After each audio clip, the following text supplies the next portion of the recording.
Começa agora o programa que dissipa mitos e enfrenta até os temas mais difíceis do mundo da cerveja. Apresentado pelo grão-mestre das piadas ruins, Henrique Boaventura. Posso falar a besteira que eu quiser aqui, que tá tudo em casa.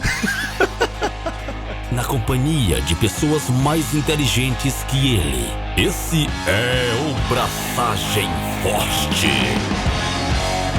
Alô, Leute, Henrique Boaventura, e eu gosto do resultado, mas eu tenho uma preguiça do cão de fazer decocção.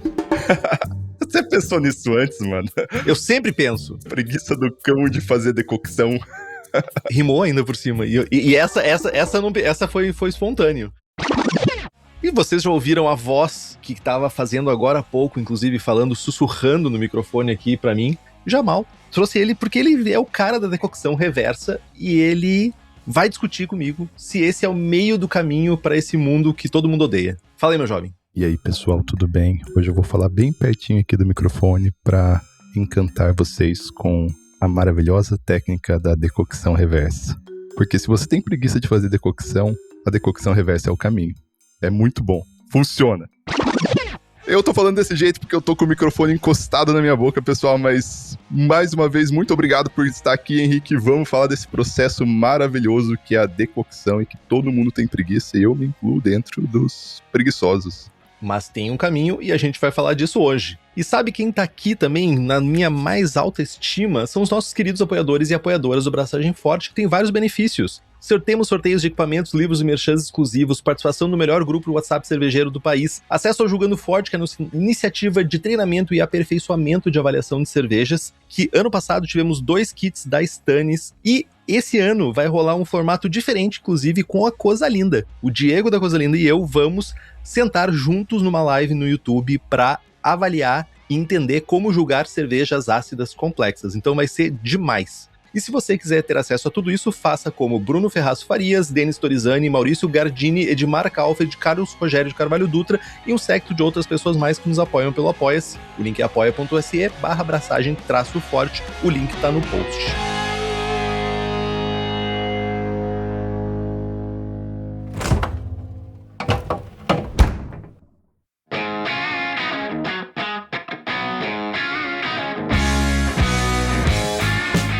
A gente já gravou um programa sobre decocção lá no longínquo episódio 51, que se chamou Decocção ou Não Decocção, eis a questão. Mais uma frase de impacto, Jamal. Cheio dos trocadilhos, né? Cheio dos trocadalhos do carilho.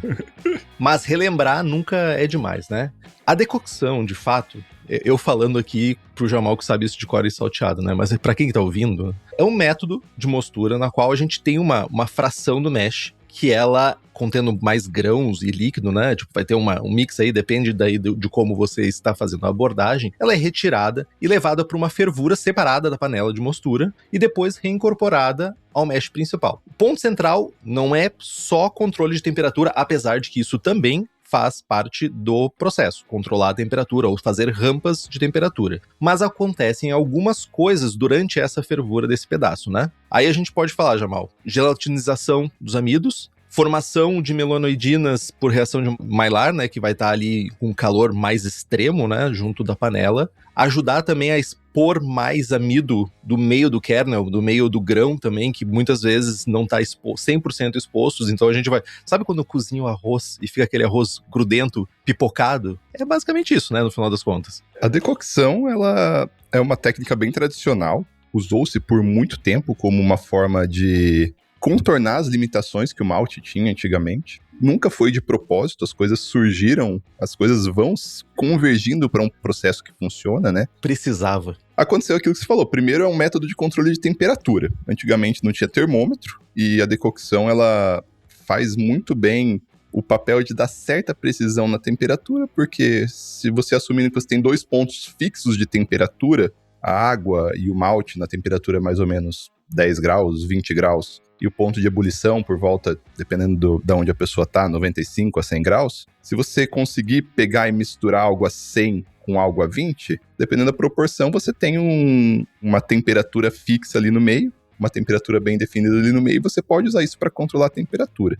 Mas, além disso, né, que é o histórico que fala da decocção, a decocção, por essa natureza dela, por você pegar, fazer o mosto ali com seus grãos, com a sua água, misturar o mosto, o grão e a água e tirar parte desse mosto, jogar para ferver para elevar a temperatura, com grão e tudo, que pode parecer muito bizarro para muitos cervejeiros, e voltar, isso traz uma série de implicações físicas, químicas e bioquímicas no mosto que mudam a cerveja. E aí o Henrique pontuou muito bem, a que a gente mais fala é a reação de Maillard. A reação de Maillard é uma reação de formação de cor e sabor, que é quase indo no mesmo caminho da caramelização, mas é diferente, é mais intenso, e é uma das, chamam de reação de escurecimento não enzimática, né?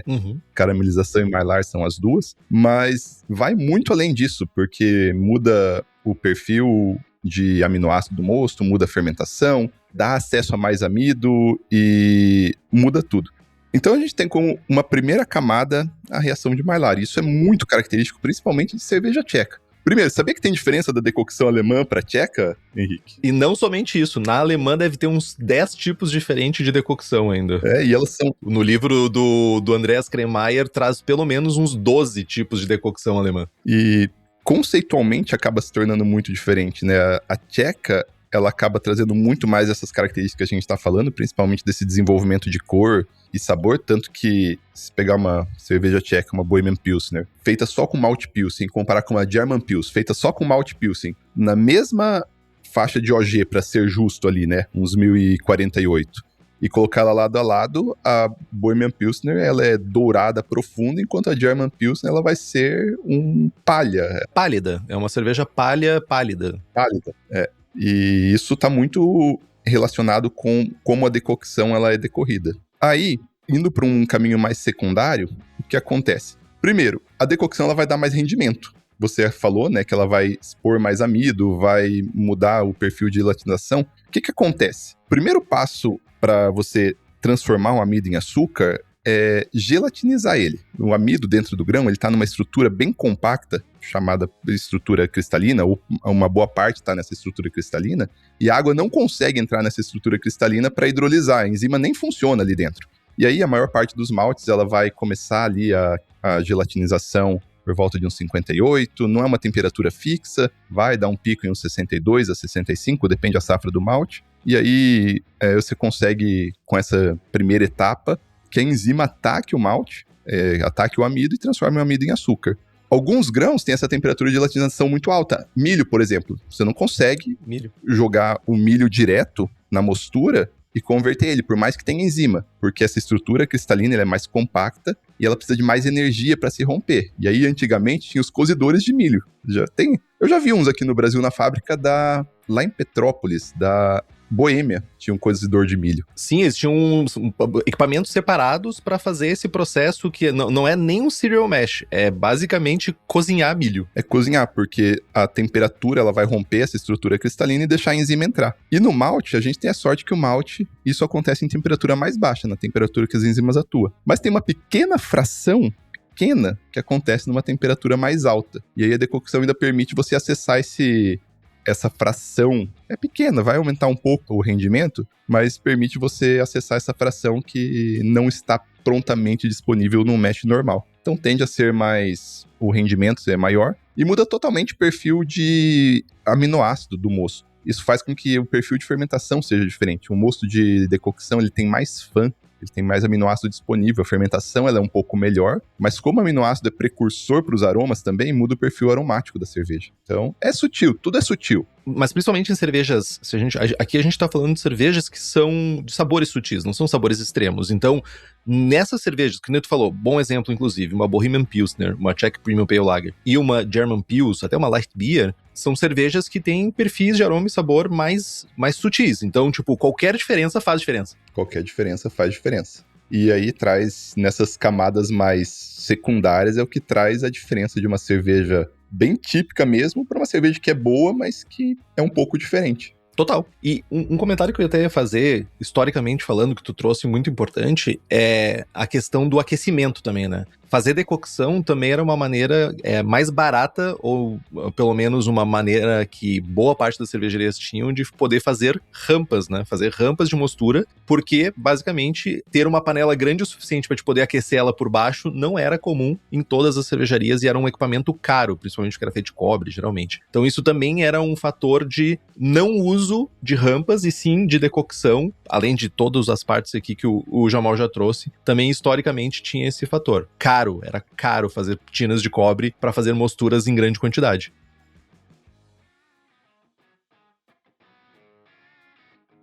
O que é altamente problemático, porque é problemático de limpar, e elas não podem ser muito grandes, porque o cobre ele é muito maleável, ele é muito mole comparado a inox. Total. Então eles têm lá na Urquell um monte de tininhas só para fazer decocção, elas são mais rasas, e se for muito grande elas estouram por baixo e não dá certo. Mas o cobre ele transfere muito mais calor, essa é uma das grandes diferenças da decocção tcheca, que é chama direta, fogo torando, chapa de cobre para ter essa transferência maior de calor. Isso é um fator bem importante, né? Porque, como tu disse, mais calor, tu catalisa a reação, tu vai ter um processo de aceleração da reação de Maillard, no final das contas. Sim, a reação de Maillard, ela, para ser bem sincero, a decocção ela não é o melhor lugar para isso acontecer.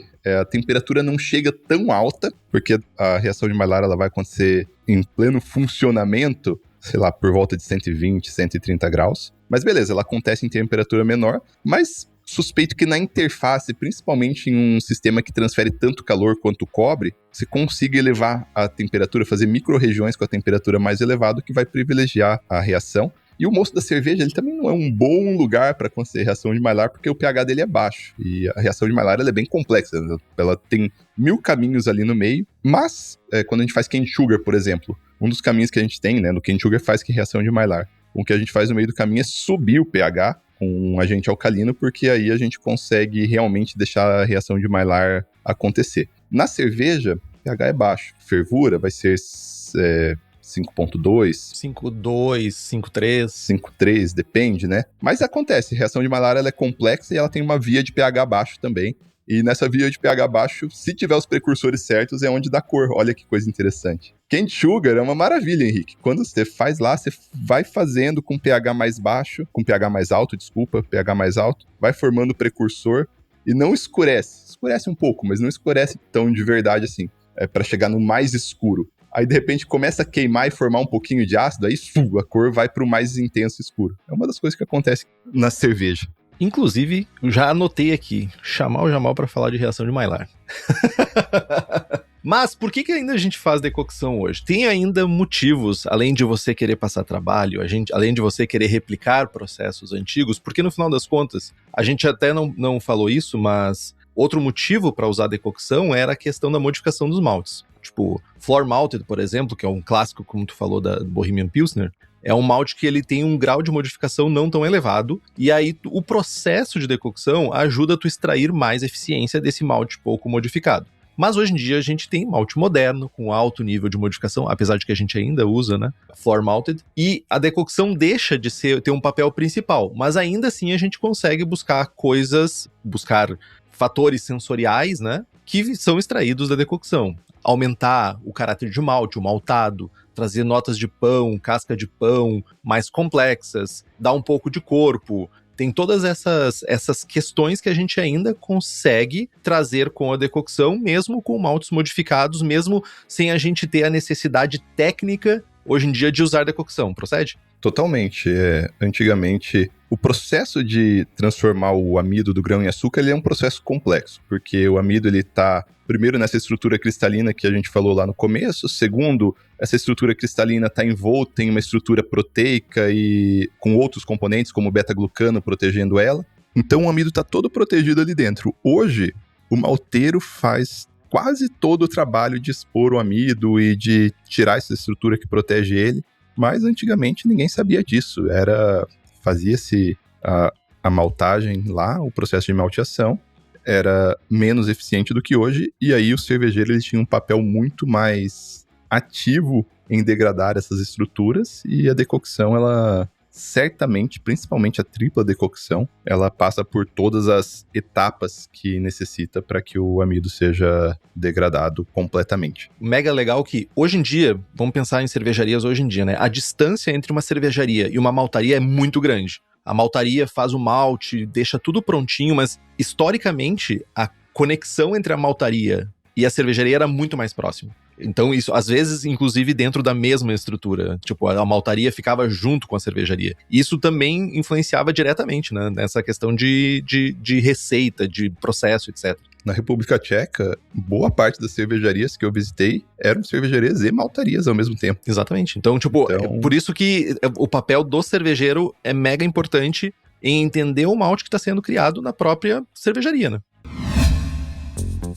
E já que esse programa aqui é sobre criatividade, você deve estar escutando esse episódio e se perguntando que receita que eu posso fazer, o que eu posso fazer de diferente. E essa é a deixa para te conhecer a Easy Brew, que tem uma linha completa de equipamentos, acessórios e insumos, e eles atendem desde o cervejeiro caseiro iniciante até quem faz produção comercial profissional. Tá com vontade de produzir e tem pouco espaço ou pouco tempo? Precisa conhecer a K60, que é um equipamento Double Vessel que ocupa o mesmo espaço de uma Single Vessel e ainda conta com uma variedade de automações e uma versatilidade enorme. Faz de 15 a 50 litros e pode processar uma grande quantidade de malte.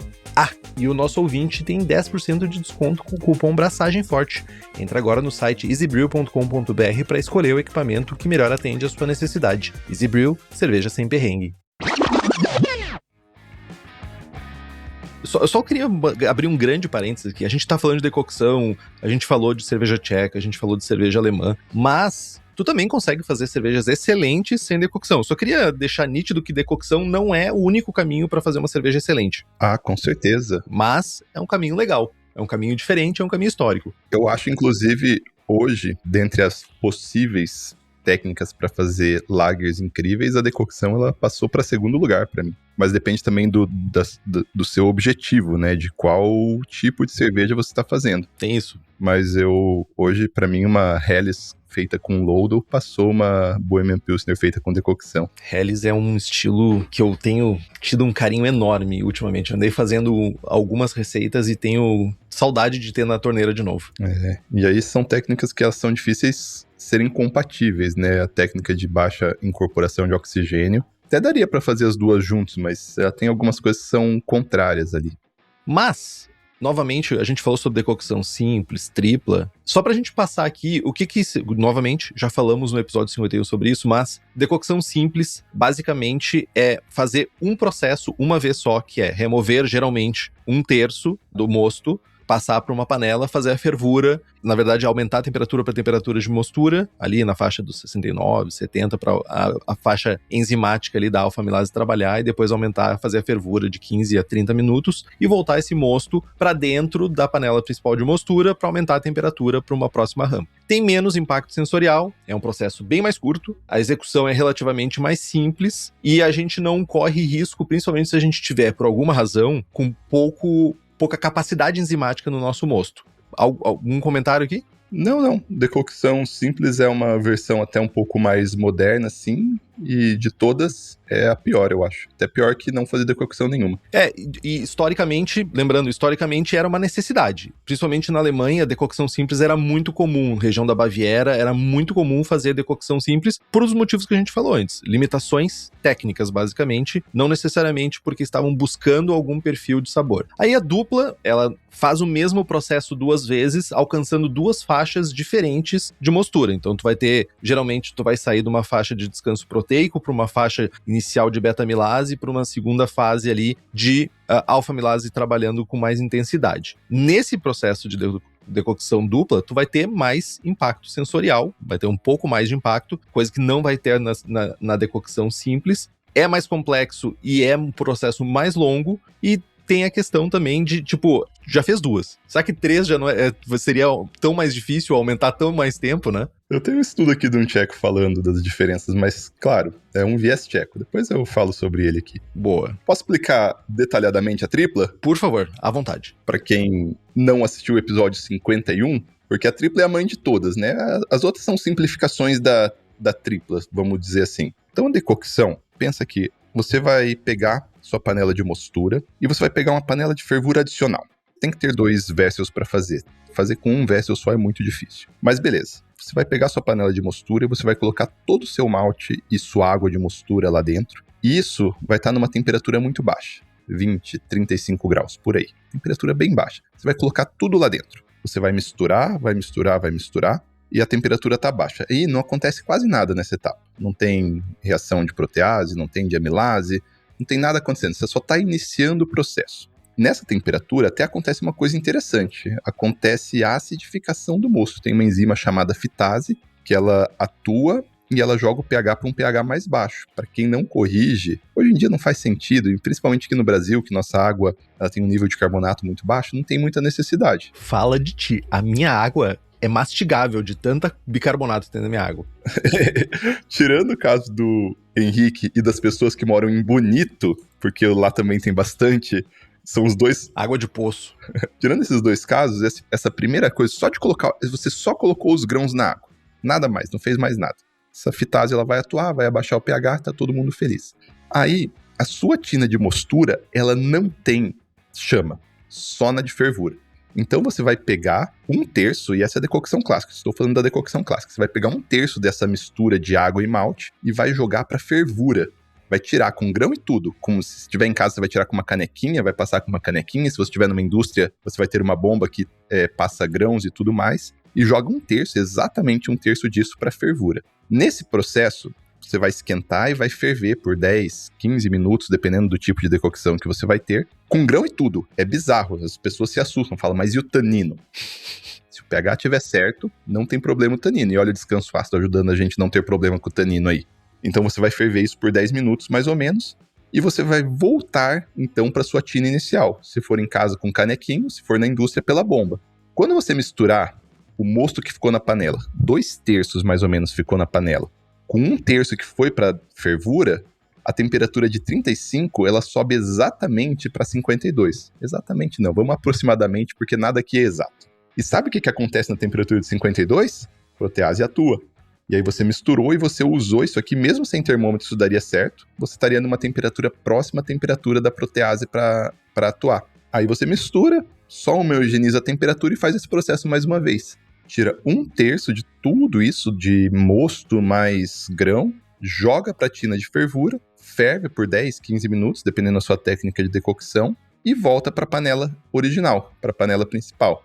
Quando você mistura 1/3 a 100 graus com 2/3 a 52 graus, vai subir por algo por volta de 65 graus, temperatura de amilase.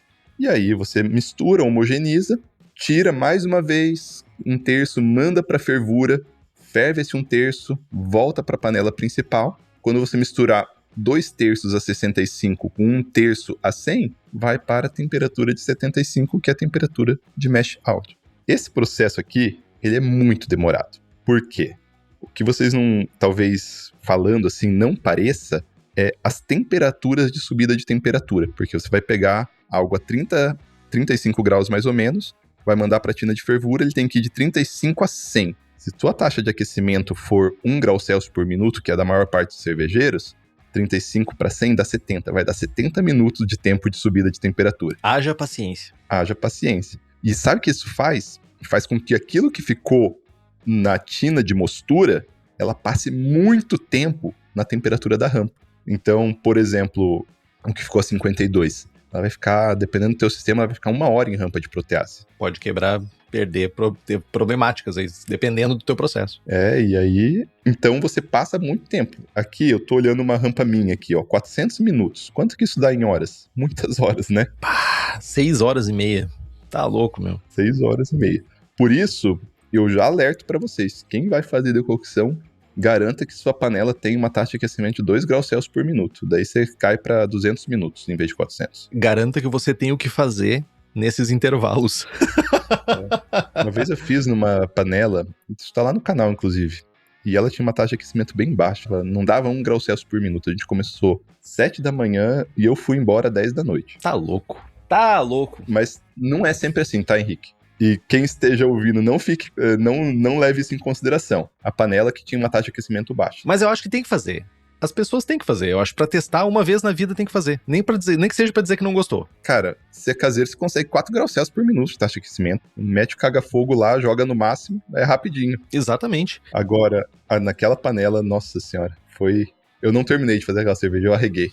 A gente começou a beber no meio do caminho também, né, e tudo mais. Aí já, o processo já virou festa. Uma coisa que a gente não comentou também, que é interessante também, eu acredito que, me corrija se eu estiver errado, Jamal, que é uma diferença também do processo alemão pro processo tcheco. Eles chamam, na Alemanha, não vou lembrar as palavras corretas em alemão, mas tiraram uma parte grossa ou fina, né?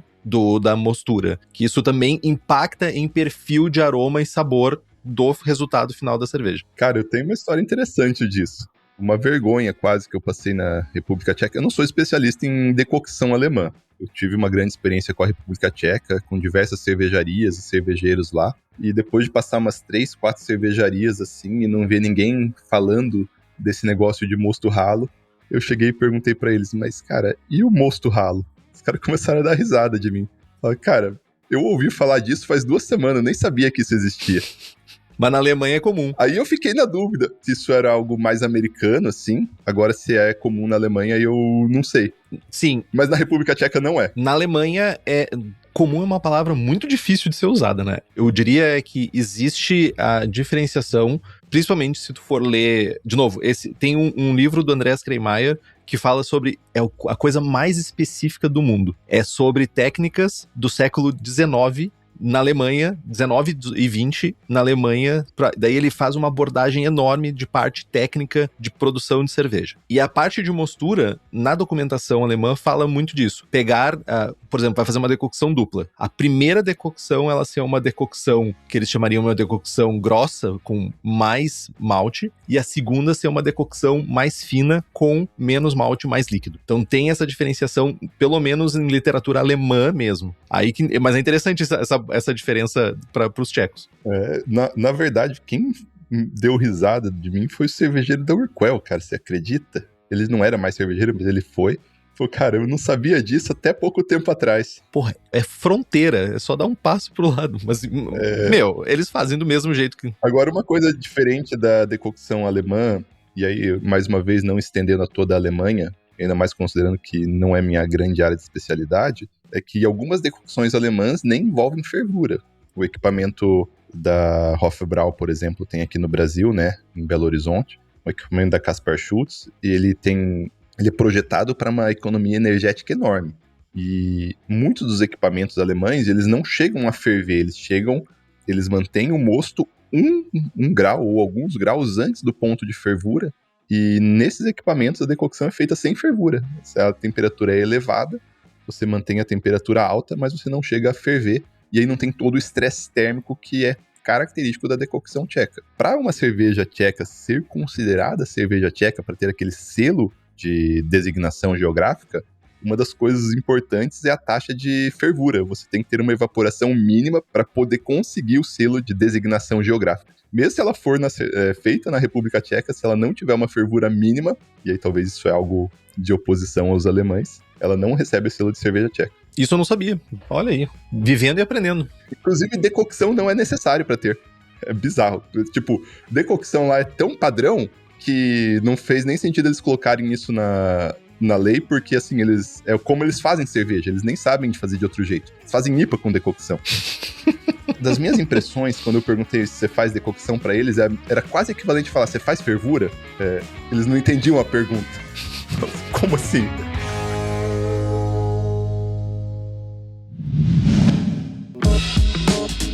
Pílulas de Conhecimento. Apresentado por Levitec.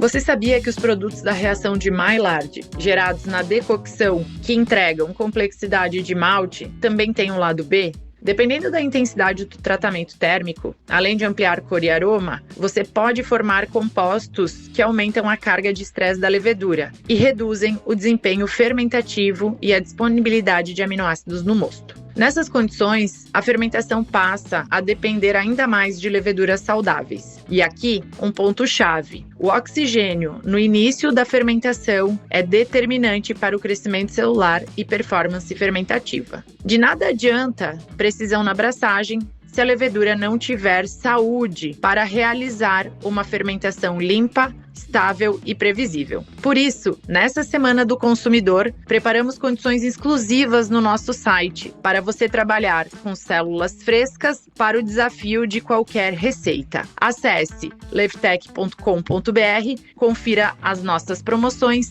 e garanta as leveduras que vão transformar a sua cerveja. Eu sou Gabriela Miller, da Levtech Tecnologia Viva.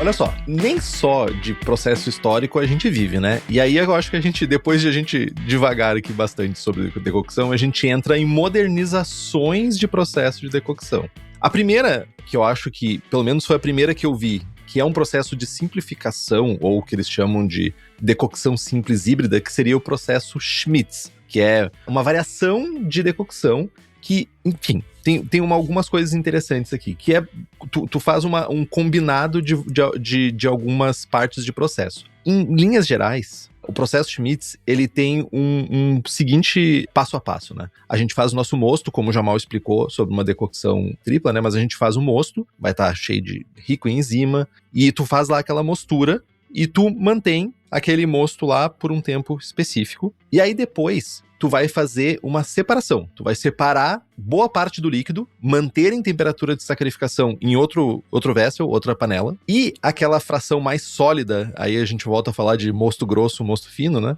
Vai ser fervido separado. E depois dessa fervura, que a gente vai fazer desse mosto, desses grãos, a gente vai voltar com o líquido para dentro da panela e continuar o processo de mostura para terminar a mostura. Já fez esse processo? O processo clássico de Schmitz eu nunca fiz, porque ele envolve ter que... Então você separa ali, né? Ferve a parte dos grãos, aí você tem que reduzir a temperatura. Será que eu já fiz? Talvez eu tenha feito uma vez. E aí você volta o mosto ralo para as enzimas converterem aquele amido adicional que você pega durante a decocção. Eu não fiz, mas eu fiz muitas vezes o processo de Schmitz, que eu chamo de processo de Schmitz aprimorado, que é uma coisa desenvolvida aqui na Agrária, inclusive, sabia? Não sabia. Processo de Schmitz aprimorado, porque o que acontece? Como você falou, você separa os grãos em dois ali, né? Uhum. Fica com a parte mais grossa, ferve a parte mais grossa. Essa parte mais grossa, como você vai ferver, ela vai liberar aqueles amidos de mais difícil acesso que a gente falou lá no começo. E aí você precisa converter esse amido, porque se você não converter esse amido, a cerveja vai ficar turva, vai ficar amilácea, não é o ideal. Então aí você abaixa a temperatura, volta aquele mosto ralo que você ficou, porque esse mosto ralo ele tá cheio de enzima, e tora o pau. Cara, é trabalhoso. Eu não lembro, meus primeiros experimentos com decocção começaram há bastante tempo. Eu não lembro se eu cheguei a fazer. Mas daí, o que acontece é que surgiram, depois, né, esse é um processo bem histórico, surgiram as alfa-amilases termoestáveis, alfa-amilase que funciona a 95 graus praticamente. E aí, lá na Agrária, os caras falaram, cara, e se a gente fazer esse processo de Schmitz, mas em vez de baixar a temperatura de novo para voltar ao mosto e pegar as enzimas do mosto que a gente deixou de lado, a gente só baixasse só um pouquinho e colocasse alfa-amilase termoestável. Esse eu fiz diversas vezes. O processo é bem simples. Você coloca todos os grãos, ferve todos os grãos, você não precisa separar, porque você não precisa salvar a enzima, né? Ferve o grão, e aí abaixa um pouquinho a temperatura e coloca a alfa-amilase termoestável. Ela, a 92 graus ela funciona que é uma beleza. Eu acho que dependendo ela funciona até 95 graus. E aí eu tentei fazer isso como decocção single vessel. Foi minhas frustrações, tentei diversas vezes, nunca deu muito certo. Porque eu coloco ali na panela single vessel, aí você ferve todos os grãos, beleza. É uma forma... Ferve a mostura inteira. Água, grão inteiro. Tu ferve tudo. Inteiro, tudo. Só que a minha ideia era, eu estava decidido que eu ia tentar fazer uma forma de decocção em uma panela single vessel, para não ter que separar. Só que não ferve direito. Eu tentei na cigarra elétrica, que é um equipamento de fluxo descendente. Quando começava a ferver, ela saía pelos lados ali, onde o cesto entrava, e aí molhava tudo. Aí tentei na Birmax, que é uma panela que vai o cesto no meio. Cara, não ferve. A resistência ela não dá conta de manter a 100 graus, com malte e tudo. Não deu muito certo nas minhas tentativas frustradas de fazer em panela single vessel, mas é o mais perto que eu consegui de fazer de decocção em panela single vessel. É processo de Schmitz. Então a gente tem processo Schmidt inicial, que é esse de separar o líquido e fazer a fervura dos grãos, e depois resfria os grãos, volta aquele líquido. O que é um trabalho, mano. É um trabalho. Resfriar é um trabalho. Decocção é trabalho. Decocção é trabalho. E depois a gente junta isso, baixa a temperatura, junta de novo, termina a fase enzimática ali, termina a conversão de amidos em açúcares, e o processo daí segue adiante no teu... O processo simplificado, tu já ferve não separa, e usa uma enzima exógena. A gente vai usar uma enzima termotolerante que vai pegar e tu vai poder baixar ali pros seus 90, 92 graus e tocar a ficha, porque tu vai estar botando, tu não precisa mais de enzimas do teu moço, tu tá botando enzimas exógenas do processo. Você não precisa ter a parte para salvar a enzima, você coloca a enzima e seja feliz. E a enzima potente, hein? Essa alfa-amilase a 92 graus, ela é potente. Aí, ó. E aí a gente chega... Eu tava pensando, Jamal, esse programa era sobre decocção reversa. Eu acho que eu vou chamar ele de decocção moderna, porque a gente falou de tantas práticas aqui que só de reversa a gente vai falar pouco. Então talvez se torne decocção moderna. Decocção moderna. E aí a gente fala de um processo que se chama, eu já vi vários nomes. Decocção reversa, pseudodecocção. Aí depende da fonte que tu encontra isso. Mas essa pseudodecocção, a primeira vez que eu vi, foi uma proposta do Kai Trossler, que ele é o jovem também conhecido na internet como Braukaiser. Ele é um alemão que ele escreveu muitos artigos muito bons, fez muitas experiências excelentes e documentou isso de uma maneira brilhante numa wiki, que inclusive desapareceu essa wiki dele e eu consegui recuperar ela, joguei no GitHub, tá aberto pro público, pra todo mundo consultar. Nossa, isso é um trabalho fenomenal, porque o cara era muito bom, simplesmente sumir não pode acontecer. Não, e ele abandonou a cerveja, pelo que eu entendi, ele abandonou o mundo da cerveja, ele é consultor de tecnologia, o pessoal da tecnologia é tudo louco, que nem eu, assim. E ele abandonou a cerveja, já mandaram um e-mail pra ele dizendo pra ele botar no ar de novo a wiki, ninguém não respondeu. O que eu fiz? Eu fui lá e clonei a wiki dele, joguei como Creative Commons lá no GitHub, dei os méritos, dei os créditos todo pro Braukaiser, pro Kai no caso, mas tá lá no GitHub, depois eu boto no link do programa aqui pra quem precisar acessar, e acessem, porque esse conteúdo é muito rico. E aí, num podcast que ele tava falando, acho que era da Beer Radio, ele trouxe essa questão da pseudodecocção, que é uma alternativa inversa à decocção clássica. Por favor, Jamal, eu não vou ficar falando, porque tu já fez inclusive um vídeo falando sobre decocção reversa, então deixa pra ti. Cara, decocção reversa é a salvação. Ela, até aonde nós temos de conhecimento hoje em dia, é a única técnica que ela mistura praticidade com um efeito muito bom de decocção, um efeito que emula de verdade, assim, a sensação de decocção. A decocção reversa, você vai precisar de uma panela a mais, não tem como. Se você faz single vessel, você vai precisar de uma panela a mais. Mas é muito simples. O processo em si, ele é muito, muito simples e impacta muito pouco no seu tempo de braçagem. Vai aumentar meia hora, talvez. É muito pouco mesmo. A decocção, então, ela envolve ferver os grãos. Você precisa ferver os grãos. Nesse processo de ferver os grãos, você vai acessar mais amido, vai mudar o perfil de aminoácido, você vai fazer reação de Maillard, você vai fazer caramelização. Então é bem simples. Eu vou falar da forma simples. Tem como você deixar ela um pouquinho mais complexa, dependendo se você quer ir para fazer rampa de amilase e tudo mais. Então, você vai pegar os seus grãos, vai no sistema meio a meio, é o mais simples possível. Você vai pegar, vai calcular sua água de mostura ali, seus grãos de mostura, e você vai dividir exatamente no meio. Metade da água e do malte para um lado, metade da água e do malte para o outro lado. A primeira fração, a primeira metade, você vai mandar para decocção. Você vai pegar uma panela, eu vou supor aqui que a maior parte das pessoas é caseiro e usa um sistema single vessel ou faz brew in a bag. Então você vai pegar uma panela, pode ser uma panela de alumínio, é até melhor uma panela de alumínio, porque o alumínio transfere mais calor, fica atrás do cobre, mas fica muito à frente do inox. Então você pode até pegar uma daquelas panelas normal de alumínio, coloca no seu caga-fogo, esse nome é fantástico, né? Coloca metade da água lá, metade do malte e manda para fervura.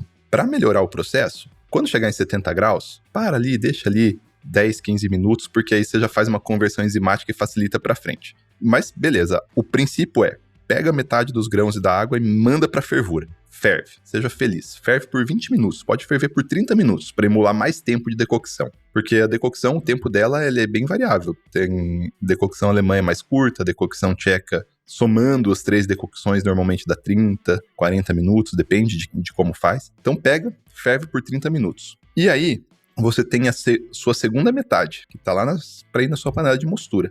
Essa segunda metade, ela tem metade da água, metade do malte, ela está em temperatura ambiente. Agora o que você vai fazer? Você vai misturar os dois. A sua metade em temperatura ambiente e a sua metade que acabou de passar por 30 minutos de fervura. Quando isso acontecer, se for fazer nessa proporção exata, metade, ela vai chegar aproximadamente, quando misturar, a 62 graus. E a 62 graus, você faz uma infusão simples e seja feliz dali pra frente. Tem um detalhe importante. Coloque primeiro na sua panela principal a parte gelada e a quente por cima. Água. Nunca ao contrário. Nunca quente primeiro e o frio depois, porque você vai colocando o malte e vai matando, entre aspas, a enzima do malte. E é só misturar. E aí você... Mas tu pode botar água primeiro também, né? Tu pode misturar a água e daí, tipo, baixar a temperatura. E depois botar o malte. Cuidado só pra não colocar o malte no mosto quente. Porque se colocar o malte no mosto... É esse o rolê. Não faz essa cagada. Eu já fiz, né? Obviamente, já fiz, né? Eu vi no teu vídeo. Ainda mais quem faz filmando. Quem faz filmando é uma tristeza. Então, mistura as duas coisas. Vai cair para 60, 62 graus, e aí é só alegria. Vai cair para 62, você faz beta-amilase se quiser, se não já estoura o pau para 70 graus para alfa-amilase, e aí você vai ter o efeito da decocção em metade do mosto, o que é uma quantidade significativa, vai formar as reações de Maillard, vai acessar mais amido. Quando você misturar esse amido a mais, ele vai ser convertido, porque você está colocando a 62 graus agora, e o resultado, cara, é muito bom. Eu tenho um histórico enorme de pessoas que começaram a ganhar premiação até não querer mais com esse método e pararam totalmente com a tripla decocção. Então, e aí a gente entra numa discussão bem interessante. Eu fiz alguns testes, a minha panela é com resistência exposta, né, dentro da panela. É uma resistência dentro da panela, não é aquecimento de chapa, né, é aquecimento dentro da panela.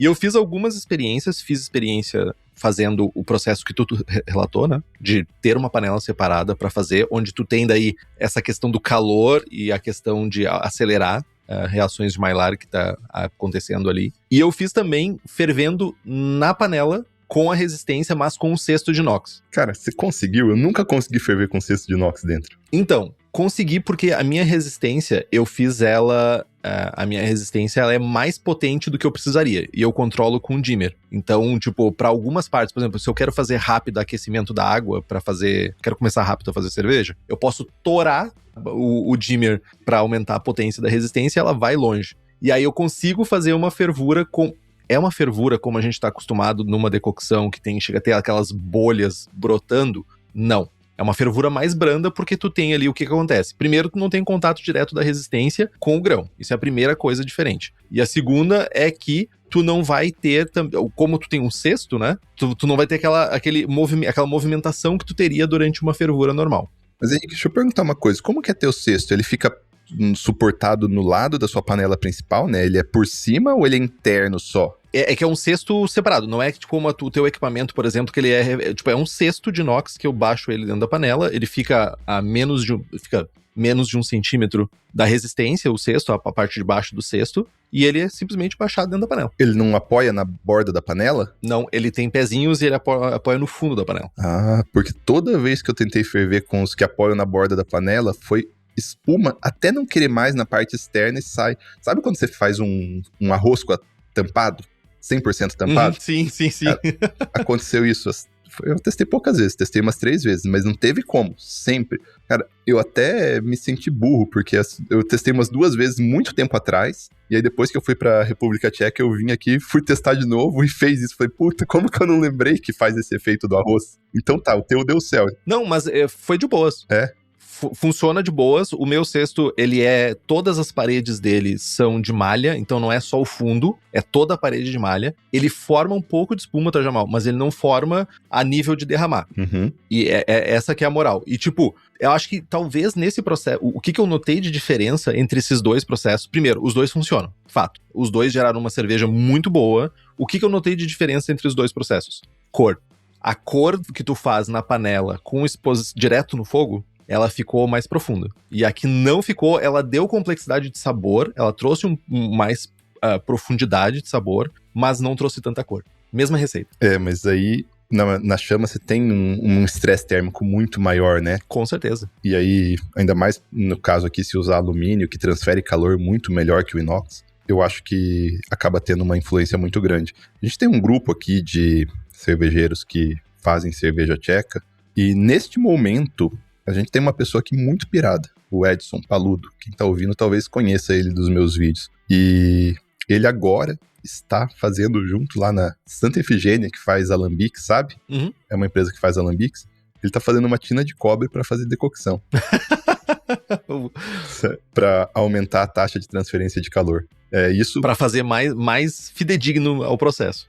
Porque se a própria Urquell mantém as tinas de cobre na complexidade que ela tem para operar as tinas de cobre, porque para uma empresa que faz, tipo, sei lá, acho que é 1 milhão de litros dia, é bizarro ele operar aquelas tinas de cobre. O Paulo falou, se a Urquell faz isso, eu vou fazer isso. ele fez um tanque de fermentação horizontal também. Isso de maturação horizontal. Meu, o tamanho do teu hobby tá relacionado à quantidade de dinheiro que tu tem. É isso. O dinheiro ajuda. Exatamente. Mas, para dar um pouco mais de ênfase, essa parte da decocção reversa, realmente eu consegui, e eu acho, pelo que eu entendi do que tu trouxe também, Jamal, tu também conseguiu trazer esse caráter que a gente busca de uma decocção num processo mais simplificado, bem mais simplificado, que funciona. Funciona. Decocção reversa, olha, das técnicas possíveis, é a que mais chega perto da decocção dupla, vamos colocar assim, ainda mais porque se coloca metade do malte ali. E você ainda tem um recurso para aumentar o quão próximo ela é, que é usar um malte que passou por algo que é similar ao que acontece na decocção. Coloca um pouquinho ali, 4% de malte melano, vai ajudar, vai aumentar a cor. O malte melano, ele tem essas melanoidinas, todos os maltes têm, né? Mas o malte melano, em um nível maior, ele tem essas melanoidinas, que é o que a gente busca na decocção.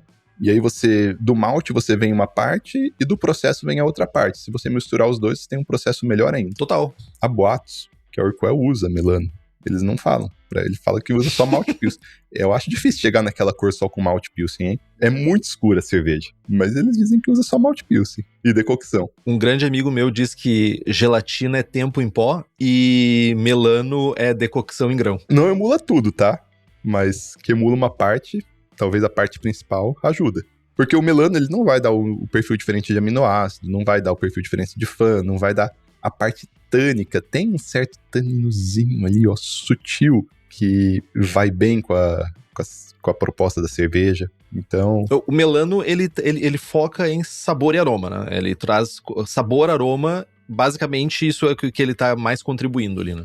O melano, ele vai focar principalmente na parte da decocção, que é a parte que a gente mais procura, que é sabor e aroma. Só que a gente mais procura isso porque a gente associa isso. Tem as outras partes também, né? Do perfil de fermentação, sim, claro. Do perfil físico. Então, decocção reversa mais um pouquinho de melano, olha, tá ali, ó, 99%. Vamos criar um mito aqui. Então a gente pode dizer que uma decocção reversa sem melano é uma decocção dupla. Uma decocção reversa com melano é uma tripla. Eu acho que... Ousei demais? Não sei. Te compromete, Jamal. Te compromete, vai lá. Não, eu tô pensando aqui agora, que... Talvez, pode ser um caminho ali. Uma decocção reversa sem melano, uma decocção 1,5, 1,8 e uma com melano uns 2,5, 2,8. A tripla é insubstituível? Não. Depende do teu objetivo. Se for pra uma cerveja tcheca bem intensa, é menos substituível. Agora, pra uma cerveja alemã, tripla hoje nem é tão comum na Alemanha. Não, mas a tripla é raríssima na Alemanha. Historicamente, ela já não era tão comum. Aí, então, depende muito do objetivo. Tenho alguns alunos, o Vander, por exemplo, ele destrinchou a ganhar medalha com decocção reversa, né? Até em muitos estilos alemães. Fala light beer bem bonita aí, igual você falou no começo. Light beer. Até em light beer. E tudo com decocção reversa. Então, é uma boa técnica no geral. Mas se eu falar que emula 3 aqui, os meus amigos tchecos provavelmente não vão ouvir esse podcast, mas se ouvirem vão me bater. Então, não vou falar isso. Porque tem alguns que moram aqui no Brasil, cara. Talvez eles até ouçam. Tomás. Tomara. Tomara. Metade dos tchecos chamam Tomás. E tem um aqui que ele vende equipamento aqui no Brasil. Deve ter parado com isso, porque eu acho que não vendeu muito equipamento tcheco aqui no Brasil. Ah, mas agora tá... Só em torneira tcheca deve estar fazendo a féria de tanta torneira tcheca que eu tô vendo. Até eu tenho torneira tcheca agora, Jamal. Só que não é tcheca. Só é side pool mesmo. Até eu tenho um, olha. Tá aqui, ó. Tá vendo aqui, ó? Acho que as nossas são iguais, eu acho. É a mesma. É uma torneira chinesa tcheca. Exatamente, é pseudo... A gente falou de pseudo-decocção, é pseudo-tcheca a torneira. Uma pseudo-decocção e toma numa torneira pseudo-tcheca. Tem uma pseudo... Mas a experiência é real. Exatamente, é tudo pseudo aqui.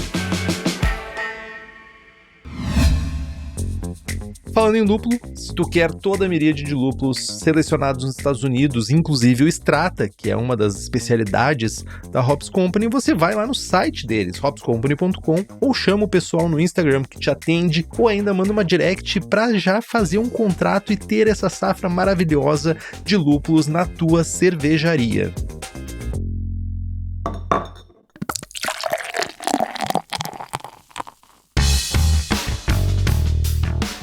Então, não temos mais nada para falar de decocção? Nada. Use malte tcheco, se for fazer cerveja tcheca, ajuda. Faça fermentação bem lenta e seja feliz. Faça fermentação em temperatura muito baixa. Não é o objetivo desse... Eu que fiquei falando de cerveja tcheca, né? A gente puxa a sardinha pro lado que a gente entende mais. Mas você tá aqui pra isso, Jamal. Não tá pra outra coisa, não. Então decocção reversa funciona, Schmidt funciona, quer ir pro lado histórico, faça pelo menos uma vez na vida uma decocção tripla, mas tem processos mais simples e Melano é decocção em grão. Melano emula parte da decocção. Jamal, muitíssimo obrigado pela tua presença, por enriquecer esse programa. Muito obrigado mesmo. Valeu, Henrique. Muito obrigado por me chamar mais uma vez, ainda mais num tema que eu gosto tanto, que é fazer lagers em geral. Você não precisa usar só decocção para lager, né? Mas normalmente é o que funciona bem. Vai acontecer. E se você quiser, tem um vídeo do Jamal no YouTube sobre decocção reversa. Se você quer ver como funciona, tem um vídeo lá no YouTube do Beer School. Você consegue ver e ver além de ouvir aqui. Então, nos siga no Instagram. Estamos no Spotify, Apple Podcasts, YouTube Podcasts, Deezer, todos os agregadores. E se você gosta do programa e puder fazer um review, isso é muito importante para nós. Vai fazer a gente chegar mais longe. Compartilhe o episódio com seus amigos. Tem dúvida, sugestão de pauta, crítica, quer anunciar a sua empresa ou seu produto? E-mail para contato@abraçagemforte.com.br ou mande uma mensagem para nós. É isso, Jamal. É isso aí. Muito obrigado e abraçagem forte. Abraçagem forte.